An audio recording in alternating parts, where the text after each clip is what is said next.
We've seen a decent amount of him, but we've seen way more of Nick Foles.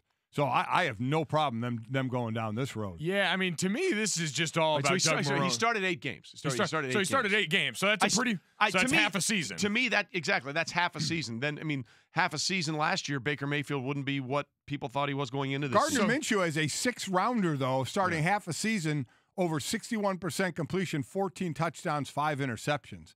That's not terrible. That doesn't look awful. Now, certainly made some, without doubt, rookie mistakes, but nobody thought they'd be counting on him at all. I think he did a pretty good job. I guess I'm just saying the 2 games before this for Nick Foles, now I don't remember contextually what they look like, but if you're just reading box scores, he completed 66% of his passes, 70% of his passes. One game went 0-0, one game 2 touchdowns and 1 interception, and then the last game. So if we're talking about sample sizes, dude had 2 games coming back before you gave him the yank because Doug Marrone is afraid of losing his job. Like, this is one of those moves that just reeks of, all right, we needed something to help us win in this game, and now I feel like I can't go back, and so we're going to do that. But if Gardner Minshew bottoms out, he's going to throw Nick Foles back in there. Like, right. This is going to be Doug Marrone trying to campaign to keep his job by winning as much as possible and maybe showing that he's got a young guy that's worth developing and investing in going forward.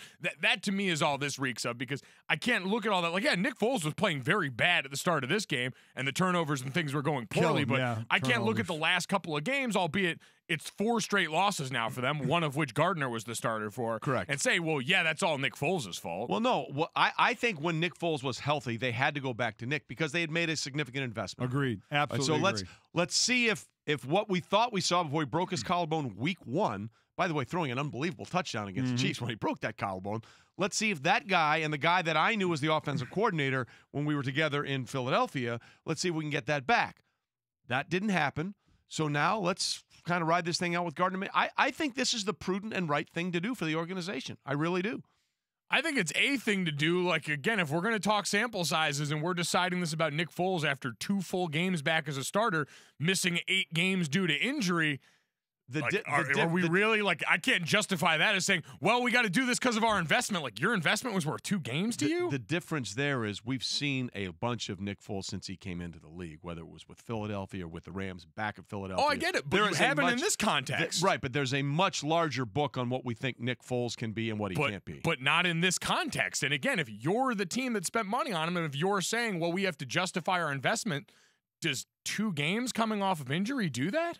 Does it even come close? No, it doesn't. That's why I think they'll both be on the roster next year. I think they'll both be on the roster. I guess that's my point. This is reactionary to losing. This is reactionary. I think this is the beginning of a process that will go all the way up to the start of next season for both of these quarterbacks. And so that story's done. The big news out of that is one of the big stories that came out of Minshew Mania was Gardner's dad, Flint. Who became a star, Flint right? Sanity's about to be back on the scene, baby. So what happened is, and I'm wearing the shirt, sorry in advance, the Golic Family Podcast, we had our year anniversary yesterday. We had a cake and everything. We'd put our show out on video as well, and we put that out yesterday. And we gave out our Sorry Awards, Sorry in Advance Sorry Awards. And our guest of the year was Flint Minshew. I have a question. Yeah. How many guests did you have on the podcast this past year? Flint Minshew. There you go. So it's a he's a great guest, though. He was damn good. Quality it's a participation over trophy. Wait, if he wasn't good, we didn't have to give him the award, right? See, people forget that. Or you just needed an award. Okay, but Flint did a great job. He was phenomenal. I'm not disputing any of that. Yeah. I'm just saying his competition wasn't very difficult. Yeah. Well, we're supposed to get Darius on, and for some reason he just kept not being on. That's because he's counting all his billions. Yeah.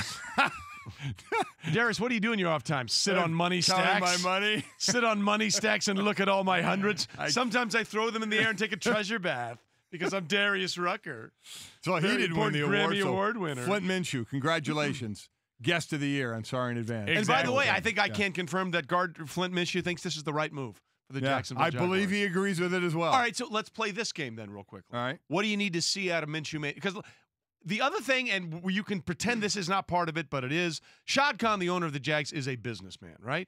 He's a businessman. He made his money making something out of nothing. And they had a little something out of nothing with Minshew Mania. The mustaches, people showing. For whatever reason, he caught on, especially to that fan base. So how much of this is can we market Minshew better than Nick Foles, and how much is it can we have him play better than Nick Foles? Listen, there's stats to look at, and then there's obviously watching somebody play and see how they play, see how they read, how they deal with situations. If you're just looking at stats, keep doing what he did. If you're over 61, 62%, you'd like to be higher, but if you're there, if you're not, don't turn the ball over. Don't turn the ball over. Don't throw interceptions. Don't get the ball knocked out of your hand.